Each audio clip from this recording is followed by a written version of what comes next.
ಹಾಗೆ ಇವತ್ತೊಂದು ಟಾಪಿಕನ್ನು ಡಿಸ್ಕಸ್ ಮಾಡಬೇಕಂತ ಅಂದ್ಕೊಂಡಿದ್ದೀನಿ. ಸೊ 10 ಮಿನಿಟ್ ಮೇ ಬಿ ಆ ಟಾಪಿಕ್ ಬಗ್ಗೆ ಡಿಸ್ಕಸ್ ಮಾಡೋಣ. ನೆಕ್ಸ್ಟ್ ಅಗೇನ್ ಕ್ವಶನ್ ಆ್ಯಂಡ್ ಆನ್ಸರ್ನ ಕಂಟಿನ್ಯೂ ಮಾಡೋಣ. ಟಾಪಿಕ್ ಯಾವುದು ಅಂತ ಹೇಳಿದರೆ, ಮೊನ್ನೆ ಒಂದು ಕ್ವಶನ್ ಬಂದಿತ್ತು, ಮಲ್ಟಿ ಬ್ಯಾಗರ್ ಸ್ಟಾಕನ್ನು ನಾವು ಯಾವ ರೀತಿ ಐಡೆಂಟಿಫೈ ಮಾಡೋದು ಅಂತ. ಸೊ ಮಲ್ಟಿ ಬ್ಯಾಗರ್ ಸ್ಟಾಕ್ ಅಂದ್ರೇನು? ಯಾವುದೊಂದು ಸ್ಟಾಕ್ ಮಲ್ಟಿಫೋಲ್ಡ್ ರಿಟರ್ನನ್ನು ಕೊಟ್ಟಾಗ, ಅಂದರೆ may be 2x 5x 10x, ಅಂದರೆ ನಾವು 1 ಲಕ್ಷ ಇನ್ವೆಸ್ಟ್ಮೆಂಟ್ ಮಾಡಿರ್ತೀವಿ, ಆ ಇನ್ವೆಸ್ಟ್ಮೆಂಟ್ ನಮಗೆ 2 ಲಕ್ಷ 5 ಲಕ್ಷ 10 ಲಕ್ಷ ರಿಟರ್ನನ್ನು ಕೊಟ್ಟಾಗ ಅಂಥ ಸ್ಟಾಕನ್ನು ನಾವು ಮಲ್ಟಿ ಬ್ಯಾಗರ್ ಸ್ಟಾಕ್ ಅಂತ ಕರಿತೀವಿ. ಈ ಸ್ಟಾಕನ್ನು ಹೇಗೆ ಐಡೆಂಟಿಫೈ ಮಾಡುವಂಥದ್ದು? ಆಲ್ರೆಡಿ ನಮ್ಗೆ ಗೊತ್ತಾಗತ್ತೆ, ನಾವು ಯಾವುದೊಂದು ಸ್ಟಾಕ್ಗೆ ಎಂಟ್ರ್ ಆಗುವಾಗ ಇದು ನಮಗೆ multi bagger stock multi bagger ರಿಟರ್ನನ್ನು ಕೊಡುತ್ತೆ ಅಂತ ಗೊತ್ತಾಗುತ್ತಾ? ಖಂಡಿತ ಗೊತ್ತಾಗೋದಿಲ್ಲ. ನಾಳೆ ಏನಾಗುತ್ತೆ ಅನ್ನೋದನ್ನು ಪ್ರಿಡಿಕ್ಟ್ ಮಾಡಲಿಕ್ಕೆ ನಮಗೆ ಸಾಧ್ಯ ಇಲ್ಲ. ಸೊ ನಾವು ಟೆಕ್ನಿಕಲ್ ಅನಾಲಿಸಿಸನ್ನು ಇಟ್ಕೊಂಡಿರ್ಬೋದು ಅಥವಾ ಫಂಡಮೆಂಟಲ್ ಅನಾಲಿಸಿಸನ್ನು ಮಾಡಿಕೊಂಡು ಸ್ಟಾಕ್ನ ಫ್ಯೂಚರನ್ನು ಪ್ರಿಡಿಕ್ಟ್ ಮಾಡಲಿಕ್ಕೆ ಆಗೋದಿಲ್ಲ. ಬಟ್ ಒಂದು ಅಸಂಪ್ಷನನ್ನು ಇಟ್ಕೊಳ್ಬೋದು. ಏನು? ಈ ಪ್ಯಾರಾಮೀಟರ್ಸ್ ಇದ್ದಾಗ ಇದು ಪಾಸಿಟಿವ್ ಪ್ಯಾರಾಮೀಟರ್ ಆಗುತ್ತೆ. ನೆಕ್ಸ್ಟ್ ಇದೇ ರೀತಿ ಕಂಟಿನ್ಯೂ ಆದಾಗ ಸ್ಟಾಕಲ್ಲಿ ಕೂಡ ಪಾಸಿಟಿವ್ ಮೊಮೆಂಟಮ್ ಬರುತ್ತೆ ಅಂತ. ಫಾರ್ ಎಕ್ಸಾಂಪಲ್, ಒಂದಷ್ಟು ಫಂಡಮೆಂಟಲ್ ಡಾಟಾಗಳು ನಮಗೆ ಏನು ಹೇಳುತ್ತೆ, PE ಅಥವಾ ಪ್ರೈಸ್, ROE, ಈ ಎಲ್ಲ ಡಾಟಾಗಳು ಏನು ಹೇಳುತ್ತೆ, ಒಂದಷ್ಟು ಲೆವೆಲನ್ನು ಹೇಳುತ್ತೆ. ಈ ಸ್ಟಾಕ್ಗಳಲ್ಲಿ ಇಷ್ಟು ಈ ಫಂಡಮೆಂಟಲ್ ಡಾಟಾಗಳು ಇತ್ತು ಅಂತ ಹೇಳಿದರೆ ಅದು ಪಾಸಿಟಿವ್ ಆಗಿ ಇರುತ್ತೆ ಅನ್ನೋದನ್ನು ತಿಳಿಸುತ್ತೆ. ಅದರ ಆಧಾರದಲ್ಲಿ ನಾವು ಡಿಸಿಷನನ್ನು ತೆಗೆದುಕೊಳ್ಬೋದೇ ಹೊರತು ಅದು ನಮಗೆ ಪ್ರಿಡಿಕ್ಟ್ ಮಾಡಿ ಕೊಡೋದಿಲ್ಲ. May be price to sales ಇರ್ಬೋದು, ಅಥವಾ ಪ್ರಾಫಿಟ್ ಗ್ರೋತ್ ರೇಷಿಯೋ ಇರ್ಬೋದು, ROE ಇರ್ಬೋದು, ROC ಇರ್ಬೋದು. ಇವೆಲ್ಲವೂ ಒಂದು ನಂಬರನ್ನು ಹೇಳುತ್ತೆ. ಈ ಸ್ಟಾಕಲ್ಲಿ ಇದು ಇಷ್ಟು ಇತ್ತು ಅಂತೇಳಿ, ಅಥವಾ ಯಾವುದೊಂದು ಪರ್ಟಿಕ್ಯುಲರ್ ಸ್ಟಾಕ್ಗೆ ಇಷ್ಟು ROC ಇತ್ತು, ಅದು ಬೆಟರ್ ಆಗುತ್ತೆ. ಅಥವಾ ಪ್ರೈಸ್ ಟು ಸೇಲ್ಸ್ ಅಥವಾ ಪ್ರಾಫಿಟ್ ಗ್ರೋತ್ ರೇಷಿಯೋ ಏನಿದೆ ಇಷ್ಟು ಇತ್ತು ಅಂತೇಳಿ ಬೆಟರ್ ಆಗುತ್ತೆ. ನೆಕ್ಸ್ಟ್ ಸ್ಟಾಕ್ ಬೆಟರಾಗಿ ಪರ್ಫಾರ್ಮ್ ಮಾಡುತ್ತೆ ಅನ್ನೋದನ್ನು ತಿಳಿಸುತ್ತೆ. ಅದೇ ರೀತಿ ಕೂಡ ಟೆಕ್ನಿಕಲ್ ಅನಾಲಿಸಿಸಲ್ಲಿ ಕೂಡ ನಮಗೆ ಒಂದಷ್ಟು ಪ್ಯಾಟರ್ನ್ಗಳು ಏನು ಹೇಳುತ್ತೆ, ಕರೆಂಟ್ ಪ್ಯಾಟರ್ನ್ ಪಾಸಿಟಿವ್ ಇದೆ ಅಥವಾ ನೆಗೆಟಿವ್ ಇದೆ ಅನ್ನೋದನ್ನು ತಿಳಿಸುತ್ತೆ. ಅದರ ಆಧಾರದಲ್ಲಿ ನಾವು ಡಿಸಿಷನನ್ನು ತೆಗೆದುಕೊಳ್ಳುವಂಥದ್ದು. ಕರೆಂಟ್ ಪ್ಯಾಟರ್ನ್ ಪಾಸಿಟಿವ್ ಇತ್ತು ಅಂತೇಳಿ ನೆಕ್ಸ್ಟ್ ಸ್ಟಾಕ್ ಕೂಡ ಪಾಸಿಟಿವ್ ಪರ್ಫಾರ್ಮ್ ಮಾಡುವಂಥ ಸಾಧ್ಯತೆ ಇರುತ್ತೆ. ಅದೇ ರೀತಿ ಸ್ಟಾಕ್ನ ಫಂಡಮೆಂಟಲ್ಸ್, ಒಂದಷ್ಟು ರೇಷಿಯೋಗಳು, ಒಂದಷ್ಟು ಸ್ಟಾಕ್ನ ಡಾಟಾಗಳು ಪಾಸಿಟಿವ್ ಇತ್ತು ಅಂತೇಳಿ ನೆಕ್ಸ್ಟ್ ಕೂಡ ಮುಂದೆ ಕೂಡ ಅದರ ಪ್ರೊಬ್ಯಾಬಿಲಿಟಿ ಹೆಚ್ಚಾಗುತ್ತೆ. ಇದೇ ರೀತಿಯ ಡಾಟಾವನ್ನು ಅಥವಾ ಇದೇ ರೀತಿ ಪ್ರಾಫಿಟನ್ನು ಮಾಡುವಂಥದ್ದು ಅಥವಾ ಇದೇ ರೀತಿಯ ಫಂಡಮೆಂಟಲ್ ಡಾಟಾಗಳು ಸ್ಟಾಕಲ್ಲಿ ಬರುವಂಥ ಸಾಧ್ಯತೆ ಹೆಚ್ಚಿರುತ್ತೆ ಅನ್ನುವಂಥ ಒಂದು ಅಸಂಪ್ಷನನ್ನು ಮಾಡ್ಕೊಂಡು ನಾವು ಅಲ್ಲಿ ಇನ್ವೆಸ್ಟ್ಮೆಂಟನ್ನು ಮಾಡುವಂಥದ್ದು. ಸೊ ಇವು ಯಾವುದು ಫ್ಯೂಚರನ್ನು ಡಿಸೈಡ್ ಮಾಡಲ್ಲ. ಎಷ್ಟು ಚೆನ್ನಾಗಿರುವ ಸ್ಟಾಕ್ಗಳು ಕೂಡ ನೆಕ್ಸ್ಟ್ ಅಲ್ಲಿ ಫಂಡಮೆಂಟಲ್ ಚೇಂಜ್ ಆಗ್ಬೋದು, ಸ್ಟಾಕ್ ಡೌನ್ ಸೈಡ್ ಬರ್ಬೋದು. ಹಾಗಾಗಿ ಯಾವುದೊಂದು ಸ್ಟಾಕನ್ನು ನಮಗೆ ಪ್ರಿಡಿಕ್ಟ್ ಮಾಡಲಿಕ್ಕೆ ಆಗೋದಿಲ್ಲ. ಬದಲಾಗಿ ನಾವೇನು ಮಾಡ್ಬೋದು, ಅದಕ್ಕೆ ರಿಯಾಕ್ಟ್ ಮಾಡ್ಬೋದು. ಇವತ್ತು ಎಷ್ಟೋ ಸ್ಟಾಕ್ಗಳು, ನಾವು ನಿಫ್ಟಿಯನ್ನು ನೋಡೋದರೆ ನಿಫ್ಟಿಯಲ್ಲಿ ಇದ್ದಂಥ ಎಷ್ಟೋ ಸ್ಟಾಕ್ಗಳು ಇವತ್ತು ಆ ಕಂಪ್ನಿಗಳೇ ಅವೈಲೇಬಲ್ ಇಲ್ಲ. ಅಥವಾ ಎಷ್ಟೋ ಸ್ಟಾಕ್ಗಳು ನಿಫ್ಟಿಯಿಂದ ಹೊರಗೆ ಬಂದು ಇವತ್ತೊಂದು ಪೆನ್ನಿ ಸ್ಟಾಕ್ಗಳಾಗಿದೆ.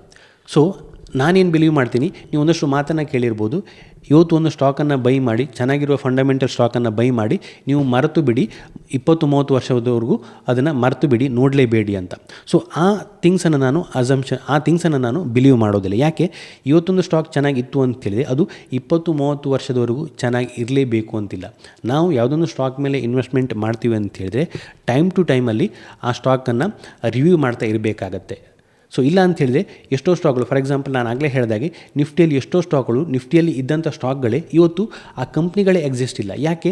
ಯಾವುದೊಂದು ಟೈಮಲ್ಲಿ ಸ್ಟಾಕ್ ಚೆನ್ನಾಗಿತ್ತು, ಸ್ಟಾಕ್ನ ಫಂಡಮೆಂಟಲ್ ಚೆನ್ನಾಗಿತ್ತು, ಸೊ ಆಗದು ನಿಫ್ಟಿಗೆ ಎಂಟರ್ ಆಗಿತ್ತು. ಅದಾದ ನಂತರ ಸ್ಟಾಕ್ನ ಫಂಡಮೆಂಟಲಲ್ಲಿ ಒಂದಷ್ಟು ಚೇಂಜಸ್ ಆಯಿತು, ಸ್ಟಾಕ್ ಇವತ್ತು ಇಲ್ಲ, ಕಂಪ್ನಿಯೇ ಕ್ಲೋಸ್ ಆಗಿ ಹೋಗಿದೆ. ರೀಸನ್, ಟೈಮ್ ಟು ಟೈಮ್ ನಾವು ಅಲ್ಲಿ ರಿವ್ಯೂ ಮಾಡದೇ ಇದ್ದಾಗ, ಒಮ್ಮೆ ಸ್ಟಾಕನ್ನು ಬೈ ಮಾಡ್ತೀವಿ, ನೆಕ್ಸ್ಟ್ 30 ವರ್ಷದವರೆಗೂ ನಾನು ಅದನ್ನು ನೋಡೋದೇ ಇಲ್ಲ ಅಂತಿದ್ದಾಗ ಅದು ವರ್ಕ್ ಆಗೋದಿಲ್ಲ. ಈ ರೀತಿ ಎಷ್ಟೋ ಸ್ಟಾಕ್ಗಳು, ಕಂಪನಿಗಳು ಕ್ಲೋಸ್ ಆಗಿ ಹೋಗ್ಬೋದು.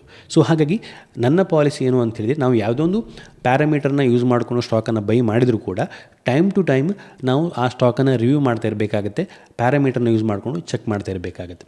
ನಾವು ಮ್ಯೂಚುವಲ್ ಫಂಡ್ಗಳನ್ನು ನೋಡಿರ್ಬೋದು. So mutual fund time to time ಸ್ಟಾಕನ್ನು ರಿವ್ಯೂ ಮಾಡ್ತಾ ಇಲ್ಲಿ ಒಂದಷ್ಟು ಚೇಂಜಸನ್ನು ಮಾಡ್ಕೊಳ್ತಾ ಇರುತ್ತೆ. ಸೊ ಮ್ಯೂಚುವಲ್ ಫಂಡ್ ಮ್ಯಾನೇಜರ್ ಹತ್ರ ನಮಗಿಂತ ಬೆಟರ್ ನಾಲೆಜ್ ಇರುತ್ತೆ, ನಮಗಿಂತ ಬೆಟರ್ ರಿಸೋರ್ಸ್ಗಳು ಅವೈಲೇಬಲ್ ಇರುತ್ತೆ ರಿಸರ್ಚನ್ನು ಮಾಡಲಿಕ್ಕೆ. ಹಾಗಿದ್ರೆ ಅವ್ರು ಯಾಕೆ ಯಾವುದೊಂದು ಸ್ಟಾಕನ್ನು ಇವತ್ತು ಬೈ ಮಾಡಿ 40 ವರ್ಷ 30 ವರ್ಷದವರೆಗೂ ಹೋಲ್ಡ್ ಮಾಡೋದಿಲ್ಲ? ಅವರು ಟೈಮ್ ಟು ಟೈಮ್ ರಿಸರ್ಚ್ ಮಾಡಿಕೊಂಡು ಅಥವಾ ರಿವ್ಯೂ ಮಾಡಿಕೊಂಡು ಪೋರ್ಟ್ಫೋಲಿಯೋದಲ್ಲಿ ರೀಬ್ಯಾಲೆನ್ಸ್ಗಳನ್ನು ಮಾಡ್ತಾ ಇರ್ತಾರೆ, ಬೇರೆ ಬೇರೆ ಸ್ಟಾಕ್ಗಳನ್ನು ಹಾಕ್ಕೊಳ್ತಾ ಇರ್ತಾರೆ. ಸೊ ಹಾಗಾಗಿ ನಾವು ಕೂಡ ಒಂದು ಸ್ಟಾಕನ್ನು ಯಾವುದೊಂದು ಪ್ಯಾರಾಮೀಟರ್ ಪ್ರಕಾರ ಬೈ ಮಾಡಿದ್ವಿ ಅಂತಿದೆ, ಟೈಮ್ ಟು ಟೈಮ್ ಅದನ್ನು ರಿವ್ಯೂ ಮಾಡ್ತಾ ಇರಬೇಕಾಗತ್ತೆ. ಸೊ ಹಾಗಾಗಿ ನಾನು ಇವತ್ತು ಬೈ ಮಾಡಿ 40 ವರ್ಷ 30 ವರ್ಷ ಯಾವುದೊಂದು ಸ್ಟಾಕನ್ನು ಹೋಲ್ಡ್ ಮಾಡುವುದನ್ನು ಬಿಲೀವ್ ಮಾಡೋದಿಲ್ಲ. ಬದಲಾಗಿ ಟೈಮ್ ಟು ಟೈಮ್ ರಿವ್ಯೂ ಮಾಡ್ತಾ ಇರುವಂಥದ್ದು. ಇನ್ ಕೇಸ್ ನನ್ನ ಪ್ಯಾರಾಮೀಟರ್ ಪ್ರಕಾರ ಆ ಸ್ಟಾಕ್ ಸೆಟ್ ಆಗಿಲ್ಲ ಅಂತೇಳಿ ಅಲ್ಲಿ ಎಕ್ಸಿಟ್ ಮಾಡುವಂಥದ್ದು. ಸೊ ಒಮ್ಮೆ ಬೈ ಮಾಡಿ ಕಣ್ಣು ಮುಚ್ಚಿ ಆ ಸ್ಟಾಕನ್ನು ಮರೆತು ಬಿಡುವುದನ್ನು ನಾನು ಬಿಲೀವ್ ಮಾಡೋದಿಲ್ಲ. ಸೊ ನೀವು ಕೂಡ ಅಷ್ಟೇ ಯಾವುದೊಂದು ಪ್ಯಾರಾಮೀಟರ್ನ ಯೂಸ್ ಮಾಡಿಕೊಂಡು ಯಾವುದೊಂದು ಸ್ಟಾಕನ್ನು ಬೈ ಮಾಡಿದಾಗ ಟೈಮ್ ಟು ಟೈಮ್ ರಿವ್ಯೂ ಮಾಡ್ತಾ ಇರಬೇಕಾಗತ್ತೆ. ಯಾಕೆ ಸ್ಟಾಕ್ನ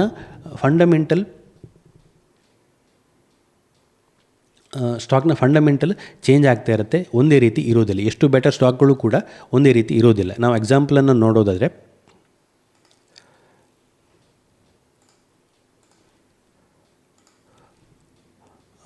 ಯೆಸ್ ಬ್ಯಾಂಕ್ ಒಂದು ಕಾಲದಲ್ಲಿ ತುಂಬ ಒಳ್ಳೆ ಸ್ಟಾಕ್ ಆಗಿತ್ತು, ನಿಫ್ಟಿಯಲ್ಲಿ ಇದ್ದಂಥ ಸ್ಟಾಕ್ ಕೂಡ ಮೇ ಬಿ ಆಗಿತ್ತು. ಇದರ ಚಾರ್ಟನ್ನು ನಾವು ನೋಡೋದಾದರೆ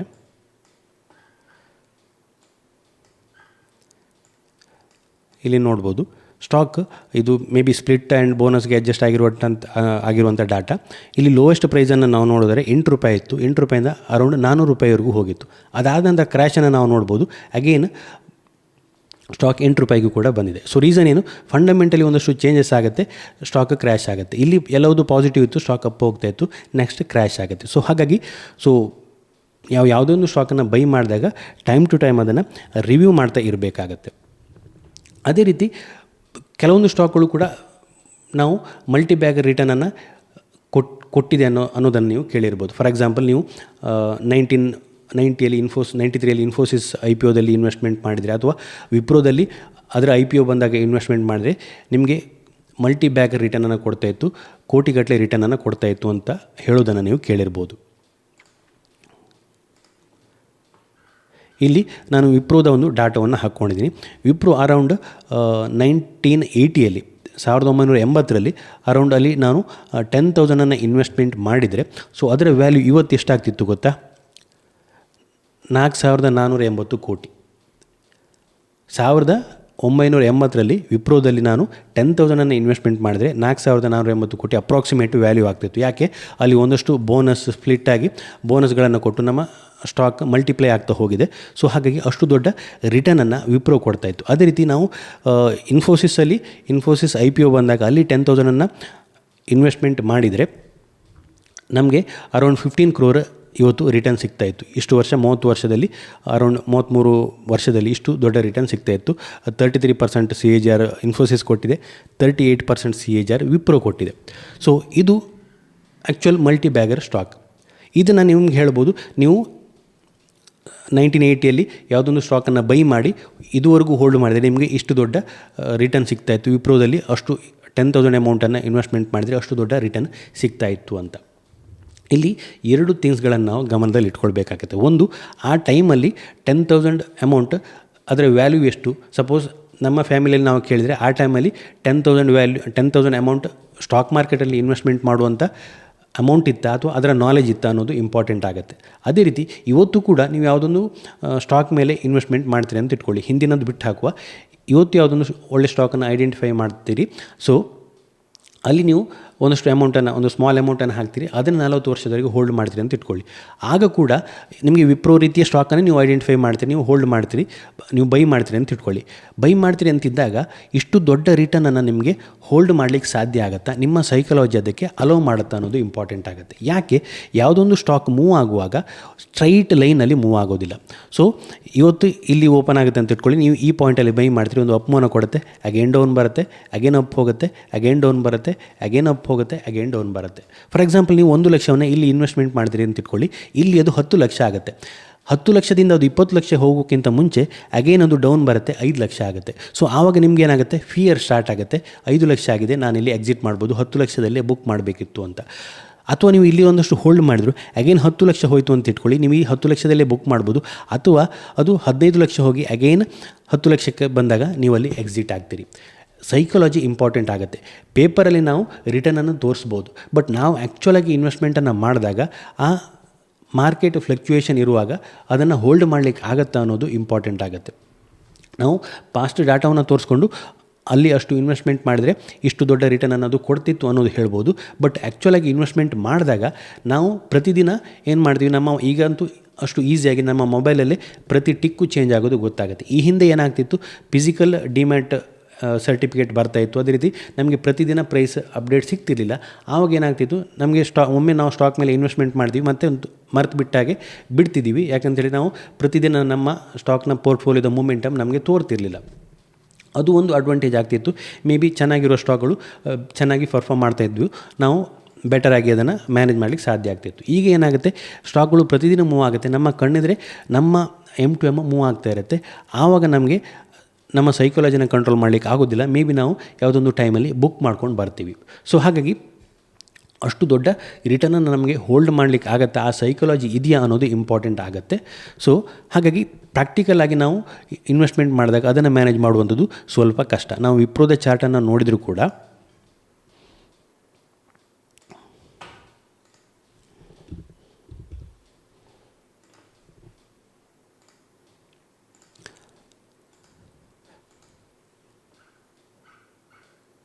ನಾನು ವಿಪ್ರೋದ ಮಂತ್ಲಿ ಚಾರ್ಟನ್ನು ಹಾಕ್ತೀನಿ. ಇಲ್ಲಿ ನಾವು ನೋಡ್ಬೋದು, ಅರೌಂಡ್ ಇಲ್ಲಿಂದ 2004 ಡಾಟಾ ಬರ್ತಾಯಿದೆ. ಸೊ 2009 ಇಂದ ಇಲ್ಲಿ 9ಅಲ್ಲಿ ನಾವು ನೋಡೋದರೆ ಅದು ಅಡ್ಜಸ್ಟ್ ಆದ ಡಾಟಾ, ಸ್ಪ್ಲಿಟ್ ಆ್ಯಂಡ್ ಬೋನಸ್ಗೆ ಅಡ್ಜಸ್ಟ್ ಆದ ಡಾಟಾ ₹23 ಪ್ರೈಸ್ ತೋರಿಸ್ತಾ ಇದೆ.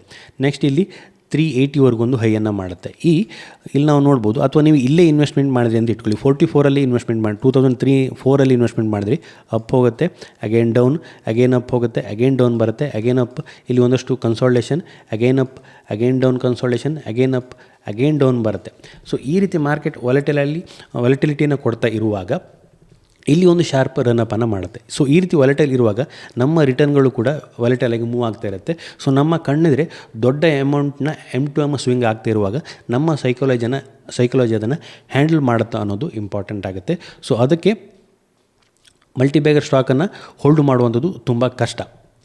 ಸೊ ಅದಕ್ಕೆ ಹಾಗಾದರೆ ಮಲ್ಟಿಬ್ಯಾಗರ್ ಸ್ಟಾಕನ್ನು ಹೋಲ್ಡ್ ಮಾಡಲಿಕ್ಕೆ ಆಗೋದಿಲ್ವ, ರಿಟರ್ನನ್ನು ಜನರೇಟ್ ಮಾಡಲಿಕ್ಕೆ ಆಗೋದಿಲ್ವ? ಖಂಡಿತ ಆಗುತ್ತೆ. ಈ ರೀತಿ ನೀವು ಒಂದಷ್ಟು ವರ್ಷ ಹೋಲ್ಡ್ ಮಾಡಬೇಕು ಅಂತೇಳಿದರೆ ನೀವೇನು ಮಾಡಬೇಕು, ಯಾವುದೊಂದು ಚೆನ್ನಾಗಿರೋ ಸ್ಟಾಕನ್ನು ಐಡೆಂಟಿಫೈ ಮಾಡಿಕೊಂಡು ಬಿಟ್ಟು ಬಿಡಬೇಕಾಗತ್ತೆ. 30 ವರ್ಷದವರೆಗೂ ನಾನು ಅದನ್ನು ನೋಡೋದಿಲ್ಲ ಅಂತ. ಬಟ್ ಆ ಸ್ಟಾಕ್ ಚೆನ್ನಾಗಿ ಪರ್ಫಾರ್ಮ್ ಮಾಡ್ತು ಅಂತೇಳಿ ನಿಮಗೆ ಸಿಗುತ್ತೆ. ಇಲ್ಲ ಅಂತೇಳಿ ಮೇ ಬಿ ನೀವು ಹಾಕಿದ ಅಮೌಂಟನ್ನು ಕೂಡ ರಿಸ್ಕ್ಗೆ ಇಡಬೇಕಾಗತ್ತೆ. ಸೊ ಹಾಗೆ ಮಾಡುವ ಬದಲು ನಾವೇನು ಮಾಡ್ಬೋದು, ಒಂದು ಪ್ರಾಕ್ಟಿಕಲ್ ಅಪ್ರೋಚನ್ನು ಯಾವ ರೀತಿ ಫಾಲೋ ಮಾಡ್ಬೋದು, ನಾವೊಂದು ಸಿಸ್ಟಮನ್ನು ಬಿಲ್ಡ್ ಮಾಡಬೇಕಾಗತ್ತೆ. ಇಲ್ಲಿ 2 ರೀತಿ ಮೆಥಡ್ ಮೂಲಕ ನಾವು ಇನ್ವೆಸ್ಟ್ಮೆಂಟನ್ನು ಮಾಡ್ಬೋದು. ಯಾವುದು? ಒಂದು ಫಂಡಮೆಂಟಲ್, ಇನ್ನೊಂದು ಟೆಕ್ನಿಕಲ್. ಫಂಡಮೆಂಟಲ್ ಅನಾಲಿಸಿಸಲ್ಲಿ ನಾವೇನು ಮಾಡ್ಬೋದು, ಕಂಪ್ನಿಯ ಒಂದಷ್ಟು ಡಾಟಾವನ್ನು ಸ್ಟಡಿ ಮಾಡಿಕೊಂಡು ಒಂದು ಮಾಡೆಲನ್ನು ರೆಡಿ ಮಾಡ್ಕೊಳ್ಳೋದು. ನನಗೆ ಕಂಪ್ನಿಯಲ್ಲಿ ಈ ಪ್ಯಾರಾಮೀಟರ್ಗಳು ಬೇಕು, ಇದು ಸೆಟ್ ಆದರೆ ನಾನು ಇನ್ವೆಸ್ಟ್ಮೆಂಟನ್ನು ಮಾಡ್ತೀನಿ ಅಂತ. ಯಾವ ಪ್ಯಾರಾಮೀಟರ್ಗಳು? ಯಾವುದೊಂದು ಕಂಪ್ನಿಯ ಸೇಲ್ಸ್ ಗ್ರೋತ್, ಲಾಸ್ಟ್ 3 ಇಯರ್ನ ಸೇಲ್ಸ್ ಗ್ರೋತ್ ಇರ್ಬೋದು, ಅಥವಾ 5 ಇಯರ್ನ ಸೇಲ್ಸ್ ಗ್ರೋತ್ ಇರ್ಬೋದು, 15% CAGR ಅಲ್ಲಿ ಗ್ರೋತ್ ಆಗ್ತಾ ಇರಬೇಕು. ಅಥವಾ ಪ್ರಾಫಿಟ್ ಗ್ರೋತ್ 15% CAGR ಅಲ್ಲಿ ಗ್ರೋತ್ ಆಗ್ತಾ ಇರಬೇಕು. ಅದರ PE ಇಷ್ಟಿರಬೇಕು, ರಿಟರ್ನ್ ಆನ್ ಇಕ್ವಿಟಿ ಇಷ್ಟಿರಬೇಕು, ಅಥವಾ ರಿಟರ್ನ್ ಆನ್ ಕ್ಯಾಪಿಟಲ್ ಎಂಪ್ಲಾಯ್ಡ್ ಇಷ್ಟಿರಬೇಕು ಎನ್ನುವಂಥ ಒಂದು ನಂಬರನ್ನು ನೀವು ಸೆಟ್ ಮಾಡಿಕೊಳ್ಳುವಂಥದ್ದು.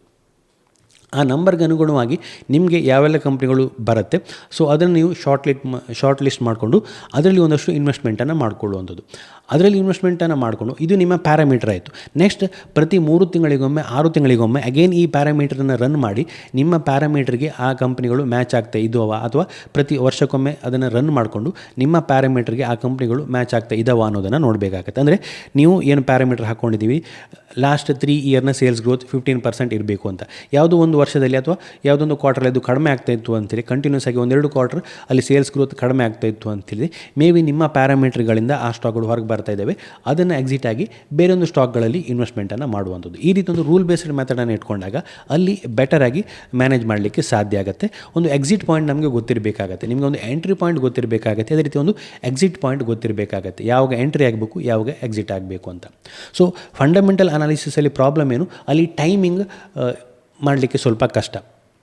ಮೇ ಬಿ ನಿಮ್ಮ ಫಿನಾನ್ಷಿಯಲ್ ಸ್ಟೇಟ್ಮೆಂಟಲ್ಲಿ ಪಾಸಿಟಿವ್ ಡಾಟಾ ಬರುವಾಗ ಮೇ ಬಿ ಸ್ಟಾಕಲ್ಲಿ ಒಂದು ರ್ಯಾಲಿ ಬಂದಿರ್ಬೋದು, ಅಥವಾ ಕೆಲವೊಮ್ಮೆ ಏನಾಗುತ್ತೆ ಸ್ಟಾಕಲ್ಲಿ ಚೆನ್ನಾಗಿ ಪಾಸಿಟಿವ್ ಫಂಡಮೆಂಟಲ್ ಡಾಟಾ ಇದ್ದರೂ ಕೂಡ ಸ್ಟಾಕ್ ಒಂದು ಕನ್ಸಾಲ್ಟೇಷನ್ ಮೂವನ್ನು ಮಾಡ್ತಾ ಇರ್ಬೋದು, ಅಲ್ಲಿ ಒಂದಷ್ಟು ವರ್ಷ ಯಾವುದೇ ರಿಟರ್ನ್ ಸಿಗದೇ ಇರ್ಬೋದು. ಅದಕ್ಕೆ ಹೆಲ್ಪ್ ಆಗುವಂಥದ್ದು ಟೆಕ್ನಿಕಲ್ ಚಾರ್ಟ್. ಸೊ ನಾನು ಪ್ಯೂರ್ ಆಗಿ ಯೂಸ್ ಮಾಡುವಂಥದ್ದು ಟೆಕ್ನಿಕಲ್ ಚಾರ್ಟ್. ಇಲ್ಲಿ ನಾವೇನು ಮಾಡ್ಬೋದು, ಟೆಕ್ನಿಕಲ್ ಚಾರ್ಟ್ನ ಆಧಾರದಲ್ಲಿ ಒಂದು ಟೈಮಿಂಗನ್ನು ಮಾಡಲಿಕ್ಕೆ ಸಾಧ್ಯ ಆಗುತ್ತೆ. ಸೊ ನೀವು ಮಾಡಬೇಕಾಗಿರುವಂಥದ್ದು ಇಷ್ಟೇ, ಟೆಕ್ನಿಕಲ್ ಪ್ಯಾರಾಮೀಟರ್ ಪ್ರಕಾರ ನೀವು ಒಂದು ಸ್ಟಾಕನ್ನು ಐಡೆಂಟಿಫೈ ಮಾಡ್ತೀರಿ ಅಂತ ಹೇಳಿದರೆ ಸೊ ಒಂದು ಸಿಂಪಲ್ ಮೆಥಡನ್ನು ಯೂಸ್ ಮಾಡ್ಕೊಳ್ಬೋದು. ನೀವು ವೀಕ್ಲಿ ಚಾರ್ಟನ್ನು ಯೂಸ್ ಮಾಡ್ಕೊಳ್ಳಿ. ಯಾವುದೇ ಚಾರ್ಟ್ನ ವೀಕ್ಲಿ ಚಾರ್ಟ್ಗೆ ಹೋಗಿ ಅಲ್ಲಿ ಪ್ರೈಸ್ ಡೌನ್ ಆಗಿದೆಯಾ ಅಥವಾ ಒಂದು ಡೌನ್ ಆದ ನಂತರ ಒಂದು ಕನ್ಸಾಲ್ಟೇಷನ್ ಮಾಡ್ತಾ ಇದೆಯಾ ಅನ್ನೋದನ್ನು ನೋಡಿ. ಸೊ ಪ್ರೈಸ್ ಡೌನ್ ಆಗ್ತಾಯಿದೆ, ಒಂದು ಕನ್ಸಾಲ್ಟೇಷನ್ ಮಾಡ್ತಾ ಇದೆ. ಸೊ ಆ ಕನ್ಸಾಲ್ಟೇಷನ್ ಝೋನನ್ನು ನೀವು ಮಾರ್ಕ್ ಮಾಡ್ಕೊಳ್ಳಿ. ನೆಕ್ಸ್ಟ್ ಈ ಕನ್ಸಾಲ್ಟೇಷನ್ ಝೋನ್ ಬ್ರೇಕ್ಔಟ್ ಆಗೋವರೆಗೂ ನಾವು ವೆಯ್ಟ್ ಮಾಡಬೇಕಾಗುತ್ತೆ. ಅಥವಾ ಡೌನ್ ಆಗುತ್ತೆ, ವೀಕ್ಲಿ ಚಾರ್ಟಲ್ಲಿ ಇಲ್ಲೊಂದು ಡೌನ್ ಮಾಡುತ್ತೆ, ಅಪ್ ಹೋಗುತ್ತೆ, ಅಗೇನ್ ಡೌನ್ ಬರುತ್ತೆ, ಇಲ್ಲಿ ಅಗೇನ್ ಸಪೋರ್ಟನ್ನು ಮಾಡ್ಕೊಳುತ್ತೆ, ಅಗೇನ್ ಅಪ್ ಹೋಗುತ್ತೆ, ಡಬಲ್ ಬಾಟಮ್ ಪ್ಯಾಟರ್ನ್ನ ಕ್ರಿಯೇಟ್ ಮಾಡುತ್ತೆ. ನೀವು ನೋಡಬೇಕಾಗಿರುವಂಥದ್ದು ಈ ಎರಡೇ ಪ್ಯಾಟರ್ನ್, ಒಂದು ರೆಕ್ಟ್ಯಾಂಗ್ಯುಲರ್ ಕನ್ಸಾಲ್ಟೇಷನ್ ಪ್ಯಾಟರ್ನ್ ಅಥವಾ ಡಬಲ್ ಬಾಟಮ್ ಪ್ಯಾಟರ್ನ್, ಅಥವಾ ಪ್ರೈಸ್ ಒಂದು ಸ್ಮಾಲ್ ಅಪ್ ಮೂವನ್ನ ಕೊಡುತ್ತೆ ಅಥವಾ ಇಲ್ಲಿ ಕನ್ಸಾಲ್ಟೇಷನ್ ಮಾಡ್ತಾ ಇತ್ತು ಅಂತ ಹೇಳ್ಕೊಡಿ. ನೆಕ್ಸ್ಟ್ ಈ ಕನ್ಸಾಲ್ಟೇಷನ್ ಝೋನ್ ಬ್ರೇಕ್ಔಟ್ ಆಗೋವರೆಗೂ ವೆಯ್ಟ್ ಮಾಡಬೇಕಾಗತ್ತೆ. ಸೊ ಒಂದು ಡೌನ್ ಟ್ರೆಂಡಿಂದ ಕನ್ಸಾಲ್ಟೇಷನ್ ಮಾಡಿ ನೆಕ್ಸ್ಟ್ ರಿವರ್ಸಲ್ ಮೂವನ್ನು ಕೊಡುತ್ತೆ. ಒಂದು ಈ ರೀತಿ ಡೌನ್ ಟ್ರೆಂಡ್ ಇರುತ್ತೆ, ಕನ್ಸಾಲ್ಟೇಷನ್ ಮಾಡುತ್ತೆ, ನೆಕ್ಸ್ಟ್ ರಿವರ್ಸಲ್ ಮೂವನ್ನು ಕೊಡುತ್ತೆ. ಅಥವಾ ಒಂದು ಸ್ಮಾಲ್ ಅಪ್ ಟ್ರೆಂಡ್ ಅಥವಾ ಕನ್ಸಾಲ್ಟೇಷನ್ನೇ ಮಾಡಿಕೊಂಡು ಒಂದು ಬ್ರೇಕ್ಔಟನ್ನು ಮಾಡಿಕೊಂಡು ರಿವರ್ಸಲ್ ಮೂವನ್ನು ಕೊಡುತ್ತೆ. ಸೊ ಇಲ್ಲಿ ನೀವು ಇದು ಒಂದು ಪ್ರೈಸ್ ಸ್ಟ್ರಕ್ಚರ್ ಆಯಿತು. ಇದಕ್ಕೆ ನೀವೇನು ಮಾಡಬೇಕು, ನೆಕ್ಸ್ಟ್ ಒಂದು ಮೂವಿಂಗ್ ಆ್ಯಾವ್ರೇಜನ್ನು ಅಪ್ಲೈ ಮಾಡ್ಕೊಳ್ಳಿ. 30 ವೀಕ್ ಸಿಂಪಲ್ ಮೂವಿಂಗ್ ಆ್ಯಾವ್ರೇಜ್. ಇದಕ್ಕೆ ನೀವೊಂದು ಮೂವಿಂಗ್ ಆ್ಯಾವ್ರೇಜನ್ನು ಅಪ್ಲೈ ಮಾಡ್ಕೊಂಡಾಗ ಇಲ್ಲಿ ಏನಾಗುತ್ತೆ, ಈ ಮೂವಿಂಗ್ ಆ್ಯಾವ್ರೇಜ್ ಹತ್ರ ಕನ್ಸಾಲ್ಟೇಷನ್ ಮಾಡ್ತಾ ಇರುತ್ತೆ. So normally 30 week moving average ಹತ್ರ ಇದು ಕನ್ಸಾಲ್ಟೇಷನ್ ಮಾಡ್ಕೊಂಡಿರುತ್ತೆ.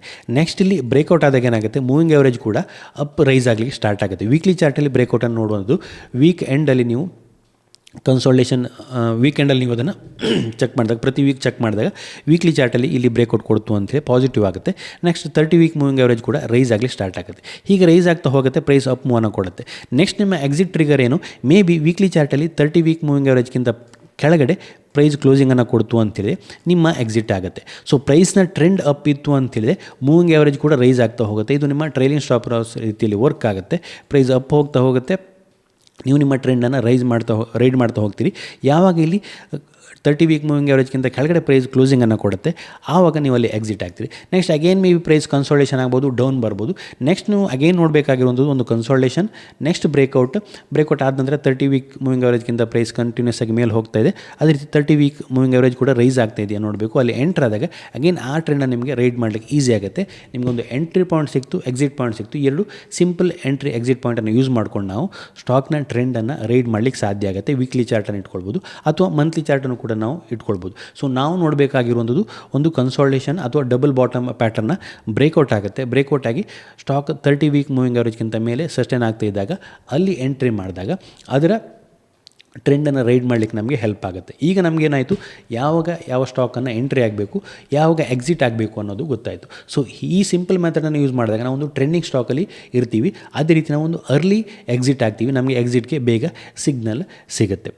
ಸೊ ನೀವು ಇದನ್ನು ಯಾವುದರಲ್ಲಿ ಯೂಸ್ ಮಾಡ್ಬೋದು, ನಾರ್ಮಲಿ ಮಿಡ್ ಕ್ಯಾಪ್ 150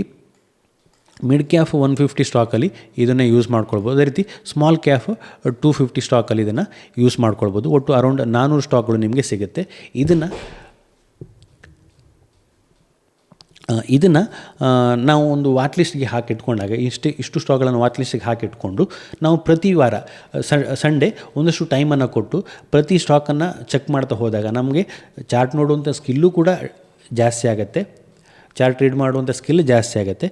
ಅದೇ ರೀತಿ ನಮಗೆ ಯಾವ ಸ್ಟಾಕ್ಗಳು ನೆಕ್ಸ್ಟ್ ಪರ್ಫಾರ್ಮ್ ಮಾಡ್ಬೋದು ಅನ್ನೋದು ಗೊತ್ತಾಗ್ತಾ ಹೋಗುತ್ತೆ. ಈ ಸಿಂಪಲ್ ಎಕ್ಸಸೈಸನ್ನು ಮಾಡ್ತಾ ಹೋಗಿ, ಸೊ ನಿಮ್ಮ ಟ್ರೇಡಿಂಗ್ ಸ್ಕಿಲ್ ಬೆಟರ್ ಆಗುತ್ತೆ, ನೀವು ಸ್ಟಾಕ್ ಐಡೆಂಟಿಫೈ ಮಾಡುವಂಥದ್ದು ಬೆಟರ್ ಆಗ್ತಾ ಹೋಗುತ್ತೆ.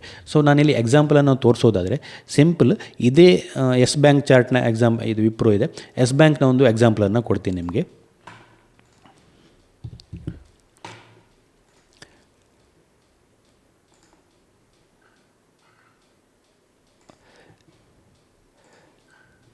ಇಂಡಿಕೇಟ್ರಿಗೆ ಹೋಗ್ತೀನಿ, ನಾನು ಸಿಂಪಲ್ ಮೂವಿಂಗ್ ಆ್ಯಾವ್ರೇಜ್ ಹಾಕ್ಕೊಳ್ತೀನಿ.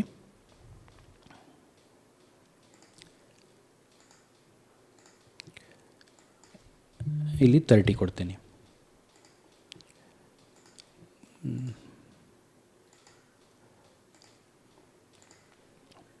ಈಗ ನಾನು ವೀಕ್ಲಿ ಚಾರ್ಟ್ಗೆ ಬರ್ತೀನಿ. ನಾವಿಲ್ಲಿ ನೋಡ್ಬೋದು ಯಾವಾಗೆಲ್ಲ ಪ್ರೈಸ್ ಈ 30 ಮೂವಿಂಗ್ ಆ್ಯಾವ್ರೇಜ್ಗಿಂತ ಮೇಲೆ ಸೆಷನ್ ಆಗ್ತಾಯಿದೆ, ಒಂದು ಸ್ಟ್ರಾಂಗ್ ರ್ಯಾಲಿಯನ್ನು ಕೊಡ್ತಾ ಹೋಗಿದೆ. ಇಲ್ಲಿ ಒಂದು ಡಬಲ್ ಬಾಟಮ್ ರೀತಿಯ ಪ್ಯಾಟರ್ನ್ ಕ್ರಿಯೇಟ್ ಆಗುತ್ತೆ, ನಾವು ನೋಡ್ಬೋದು. ಸೊ ಇಲ್ಲೊಂದು ಬ್ರೇಕ್ಔಟ್ ಆಗುತ್ತೆ, ಮೂವಿಂಗ್ ಆ್ಯಾವ್ರೇಜ್ ಕೂಡ ಇಲ್ಲಿ ರೈಸ್ ಆಗಲಿ ಸ್ಟಾರ್ಟ್ ಆಗುತ್ತೆ, ಅಗೇನ್ ಅಪ್ ಹೋಗ್ತಾ ಇರುತ್ತೆ, ಅಗೇನ್ ಒಂದು ಟ್ರೆಂಡನ್ನು ಇದು ಕಂಟಿನ್ಯೂ ಮಾಡಿದೆ. ನೆಕ್ಸ್ಟ್ ಇಲ್ಲಿ ಮೂವಿಂಗ್ ಆ್ಯಾವ್ರೇಜ್ಗಿಂತ ಕೆಳಗಡೆ ಪ್ರೈಸ್ ಕ್ಲೋಸಿಂಗನ್ನು ಕೊಡ್ತು, ಅಗೇನ್ ಒಂದಷ್ಟು ಕನ್ಸಾಲ್ಟೇಷನ್ ಮಾಡಲಿಕ್ಕೆ ಸ್ಟಾರ್ಟ್ ಮಾಡ್ತು, ಅಗೇನ್ ಕನ್ಸಾಲ್ಟೇಷನ್ ಬ್ರೇಕ್ಔಟ್ ಆಗುತ್ತೆ, ಒಂದು ರ್ಯಾಲಿಯನ್ನು ಮಾಡುತ್ತೆ. ಇಲ್ಲಿ ನಾವು ನೋಡ್ಬೋದು ಅಗೇನ್ ಇಲ್ಲೊಂದು ಬ್ರೇಕ್ಔಟ್ ಆಗುತ್ತೆ, ಒಂದು ರ್ಯಾಲಿಯನ್ನು ಮಾಡುತ್ತೆ, ನಾವಿಲ್ಲಿ ಎಕ್ಸಿಟ್ ಆಗ್ತೀವಿ. ಇಲ್ಲಿ ಅಗೇನ್ ಇಲ್ಲಿ ಬೇಗನೆ ನಮಗೆ ಇಲ್ಲಿ ಎಕ್ಸಿಟ್ ಕೊಡ್ತು. ನೆಕ್ಸ್ಟ್ ಶಾರ್ಪ್ ಒಂದು ಡೌನ್ ಮೂವನ್ನ ಕೊಡ್ತು. ಮೇ ಬಿ ನಾವು ಬೇರೆ ಯಾವುದೋ ಡಾಟಾವನ್ನು ಯೂಸ್ ಮಾಡಿಕೊಂಡು, ಮೇ ಬಿ ಫಂಡಮೆಂಟಲ್ ಡಾಟಾವನ್ನು ಯೂಸ್ ಮಾಡಿಕೊಂಡು ಇಲ್ಲಿ ಎಂಟ್ರಿ ಮಾಡಿದ್ವಿ ಅಂತ ಇಟ್ಕೊಳ್ಳಿ. ನೆಕ್ಸ್ಟ್ ಅಗೇನ್ ಪ್ರೈಸ್ ಡೌನ್ ಬಂದಿದೆ, ನಮಗೆ ಇಲ್ಲಿ ಮೇ ಬಿ ನಮ್ಮ ಫಂಡಮೆಂಟಲ್ ಡಾಟಾ ಹಿಂಟನ್ನು ಕೊಡದೇ ಇರ್ಬೋದು. ರೈಟ್ ಟೈಮಲ್ಲಿ ಎಕ್ಸಿಟ್ ಮಾಡಲಿಕ್ಕೆ ಫಂಡಮೆಂಟಲ್ ಡಾಟಾ ನಮಗೆ ಎಕ್ಸಿಟನ್ನು ಕೊಡದೇ ಇರ್ಬೋದು. ಅದೇ ರೀತಿ ಇಲ್ಲಿ ಕೂಡ ಒಂದು ಡಬಲ್ ಬಾಟಮ್ ರೀತಿಯ ಪ್ಯಾಟರ್ನ್ ಕ್ರಿಯೇಟ್ ಆಗುತ್ತೆ. ಡೌನ್ ಬರುತ್ತೆ, ಅಪ್ ಹೋಗುತ್ತೆ, ಅಗೇನ್ ಡೌನ್ ಬರುತ್ತೆ, ಅಪ್ ಹೋಗುತ್ತೆ, ಇಲ್ಲಿ ಬ್ರೇಕ್ಔಟ್ ಆಗುತ್ತೆ, ಒಂದು ರ್ಯಾಲಿ ಮಾಡುತ್ತೆ. ಅದೇ ರೀತಿ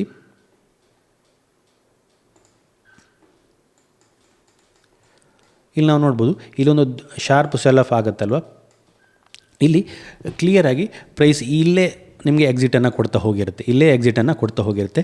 ನಿಮ್ಮ ದೊಡ್ಡ ಫಾಲ್ಗಿಂತ ಮುಂಚೆನೇ ಒಂದು ಎಕ್ಸಿಟನ್ನು ಇಲ್ಲಿ ಕೊಡ್ತಾ ಹೋಗುತ್ತೆ. ಸೊ ಈ ರೀತಿ ಇದ್ದಾಗ ನಮಗೊಂದು ಎಂಟ್ರಿ ಪಾಯಿಂಟ್ ಆಲ್ರೆಡಿ ಕ್ಲಿಯರ್ ಆಗಿರುತ್ತೆ. ನಾವು ಬೇಗ ಆ ಸ್ಟಾಕಿಂದ ಎಕ್ಸಿಟ್ ಮಾಡುವಂಥ ಸಾಧ್ಯತೆ ಅಥವಾ ಅಲ್ಲಿ ಪ್ರೊಬಬಿಲಿಟಿ ಹೆಚ್ಚಾಗುತ್ತೆ. ನಾವು ಪ್ರಾಫಿಟಿಂದನೇ ಎಕ್ಸಿಟ್ ಆಗುವಂಥ ಪ್ರೊಬಬಿಲಿಟಿ ಹೆಚ್ಚಾಗುತ್ತೆ. ಕೇವಲ ಇದು ಸ್ಟಾಕ್ ಅಂತಲ್ಲ, ಒಂದಷ್ಟು ಸ್ಟಾಕ್ಗಳು ಕೂಡ ಸೇಮ್ ಮೆಥಡನ್ನು ನಾವು ಫಾಲೋ ಮಾಡ್ತೀವಿ ಅಂತಿದೆ. ಟಿ ವಿ ಎಸ್ ಮೋಟರನ್ನು ನೋಡ್ಬೋದು, ಒಂದು ಸ್ಟ್ರಾಂಗ್ ರ್ಯಾಲಿಯನ್ನು ಮಾಡುತ್ತೆ. ಇಲ್ಲಿ ಮಲ್ಟಿ ಬ್ಯಾಗ್ ರಿಟರ್ನ್ ಸಿಕ್ಕಿರುವಂಥ ಸ್ಟಾಕ್ ನಾವು ಹಿಂದೆ ನೋಡಿದಾಗ, ಇದರ ಹಿಸ್ಟ್ರಿಯನ್ನು ನೋಡಿದಾಗ ಸ್ಟ್ರಾಂಗ್ ಇರುವಂಥ ಸ್ಟಾಕ್ಗಳು ಇಲ್ಲೊಂದು ಕನ್ಸಾಲ್ಟೇಷನ್, ಇಲ್ಲಿ ನಾವು ನೋಡ್ಬೋದು ಎಷ್ಟು ಟೈಮ್ವರೆಗೂ ಒಂದು ಕನ್ಸಾಲ್ಟೇಷನ್ ಮೂವನ್ನು ಮಾಡುತ್ತೆ ಅಥವಾ ಸ್ಲೋಯಿಶ್ ಆಗಿ ಡೌನ್ ಬರ್ತಾ ಇರುತ್ತೆ. ಇಲ್ಲಿ ಕೂಡ ಅಷ್ಟೇ. ನೆಕ್ಸ್ಟ್ ಇಲ್ಲಿ ಬ್ರೇಕ್ಔಟ್ ಆಗುತ್ತೆ, ಸ್ಟ್ರಾಂಗ್ ರ್ಯಾಲಿ. ಇಲ್ಲಿ ಕನ್ಸಾಲ್ಟೇಷನ್, ಇಲ್ಲಿ ಬ್ರೇಕ್ಔಟ್ ಆಗುತ್ತೆ. ನೆಕ್ಸ್ಟ್ ನಾವು ರ್ಯಾಲಿಯನ್ನು ನೋಡ್ಬೋದು, ಇಲ್ಲಿ 40 ರೂಪೀಸ್ ಅರೌಂಡ್ ಬ್ರೇಕ್ಔಟ್ ಆಗುತ್ತೆ ಸ್ಟಾಕ್. ನೆಕ್ಸ್ಟ್ ಅದು ನಮಗೆ ಎಕ್ಸಿಟ್ ಕೊಟ್ಟಿರುವಂಥದ್ದು 250 ಸ್ಟ್ರಾಂಗ್ ಒನ್ ವೇ ರ್ಯಾಲಿಯನ್ನು ಮಾಡುತ್ತೆ. ಅದೇ ರೀತಿ ಇಲ್ಲಿ ಕೂಡ ಅಷ್ಟೇ, ಒಂದು ಕನ್ಸಾಲ್ಟೇಷನ್ ಬ್ರೇಕ್ಔಟ್ ಮಾಡುತ್ತೆ, ಅಗೇನ್ ಒಂದು ಸ್ಟ್ರಾಂಗ್ ರ್ಯಾಲಿಯನ್ನು ಮಾಡುತ್ತೆ. ಸೊ ಈ ರೀತಿ ಹಲವಾರು ಸ್ಟಾಕ್ಗಳು ನಮಗೆ ಸಿಗುತ್ತೆ.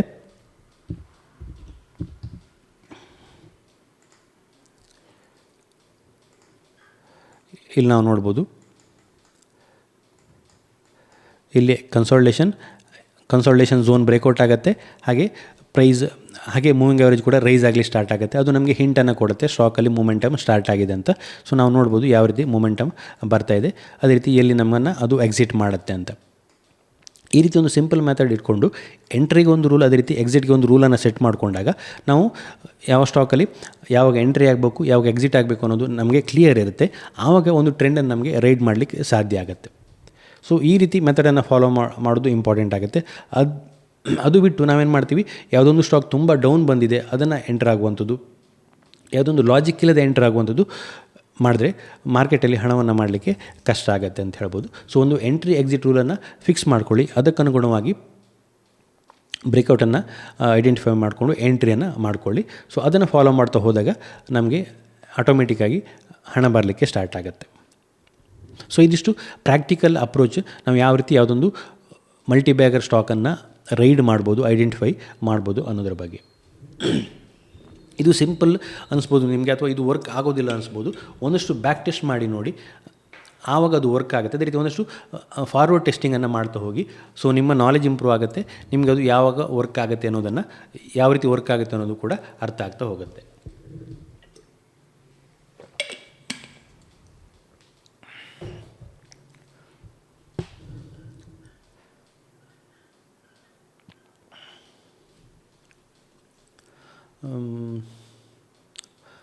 ಓಕೆ.